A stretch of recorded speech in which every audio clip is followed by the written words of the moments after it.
नमस्कार। हरियाणा के नूंह में कल होने वाले ब्रजमंडल जलाभिषेक यात्रा को लेकर पुलिस काफी सतर्क है। जी हाँ, इस बार की पूरी यात्रा की वीडियोग्राफी और ड्रोन कैमरे से नजर रखी जाएगी। इतना ही नहीं बल्कि यात्रा को ध्यान में रखते हुए यूपी पुलिस कई रूट्स को डाइवर्ट करने की योजना भी बना रही है। वजह सिर्फ इतनी है कि पिछले साल की तरह इस बार भी कोई भी ऐसी घटना ना हो, इसलिए नूंह में पुलिस प्रशासन कई योजनाएं बनाकर चल रहा है। इसके साथ ही पुलिस ने एडवाइजरी भी जारी की है कि यात्रा में आने वाले लोगों को हथियार, लाठी डंडे और तेज म्यूजिक सिस्टम बजाने पर रोक लगाई है। यानी दिल्ली से करीब 85 किलोमीटर दूर हरियाणा का नूंह फिलहाल शांत है। यही नूंह बीते साल जुलाई में सुलग रहा था। तब 31 जुलाई को ब्रजमंडल यात्रा निकलनी थी। इससे पहले ही सोशल मीडिया पर भड़काऊ भाषण आने लग गए थे। नलेश्वर मंदिर से ब्रजधाम के लिए निकली यात्रा 2.5 किलोमीटर ही चली थी कि उस पर पथराव हो गया।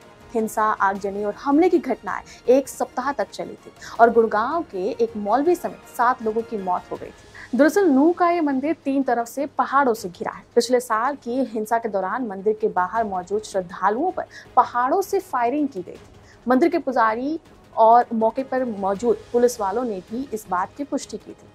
मंदिर से करीब 700 मीटर दूर एक मस्जिद है। कहा जाता है कि पिछली बार कुछ लोगों के भड़काऊ भाषण की वजह से दंगे हुए थे और मस्जिद से मंदिर के आसपास भीड़ जुटाने के लिए अनाउंसमेंट हुआ था। हालांकि इस बात में कितना सच है, क्लिक इंडिया इसकी जिम्मेदारी नहीं लेता। मंदिर से करीब 400-500 मीटर दूर सड़क से लगी 10-12 झुग्गियां हैं जहां हिंदू आबादी है। दंगों के दौरान कई श्रद्धालु इस बस्ती में छिपे थे। बस्ती के लोगों ने खेतों और पहाड़ियों पर दंगाइयों को देखने का दावा भी किया था। फायरिंग की आवाज सुनी थी और इसी बस्ती में आज भी सन्नाटा है और यहाँ कोई भी इंसान मीडिया से बात करने को राजी नहीं होता। इतना ही नहीं बल्कि मंदिर से 4 किलोमीटर दूर साइबर थाना भी है। दंगे के दौरान इस थाने पर भीड़ ने हमला कर दिया था। गेट बंद था, इसलिए उन्होंने बस की टक्कर से दीवार तोड़ दी और अंदर घुस गए। पुलिस की गाड़ियां और फर्नीचर तोड़ दिया गया और आग लगाने की भी कोशिश की गई थी।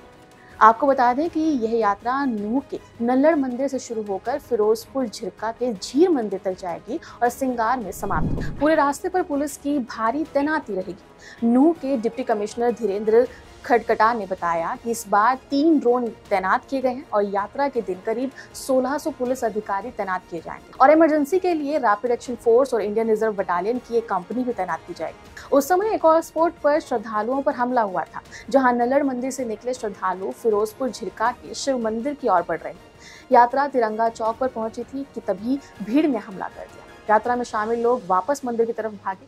भीड़ भी उनके पीछे आ गए और मंदिर को घेर लिया। मंदिर में तब करीब 2500 लोग थे। ये घटना इतनी भयानक थी कि लोगों के दिलों में घर कर गई थी और इसी डर को निकालने और लोगों को भरोसा दिलाने के लिए अब प्रशासन के अधिकारियों ने बताया कि जुलूस के लिए अनुमति दी गई है। एसपी ने कहा कि हमने जुलूस में शामिल लोगों को हथियार नहीं लाने की सलाह दी है। हम आम लोगों से अपील कर रहे हैं कि नूंह में जिस भाईचारे के लिए उसको जाना जाता है उसे बनाया रखा जाए और आने वाले दिनों में इसे और मजबूत किया जाए। इतना ही नहीं बल्कि यहाँ के लोगों से ये भी अपील की गई है कि यात्रियों के स्वागत के लिए दोनों समुदायों के लोग स्टॉल लगाने के लिए आगे आए। यात्रा मार्ग पर 20 अलग अलग जगहों पर उनके स्टॉल होंगे। पुलिस ने रूट मैप तैयार कर लिया है और उसी के अनुसार अधिकारियों को तैनात करेंगे। हम भी यही उम्मीद करते हैं कि लोग आपसी भाईचारे और प्रेम को बनाए रखेंगे और हर धर्म का सम्मान करेंगे। फिलहाल इस खबर में इतना ही। देखते रहिए क्लिक इंडिया।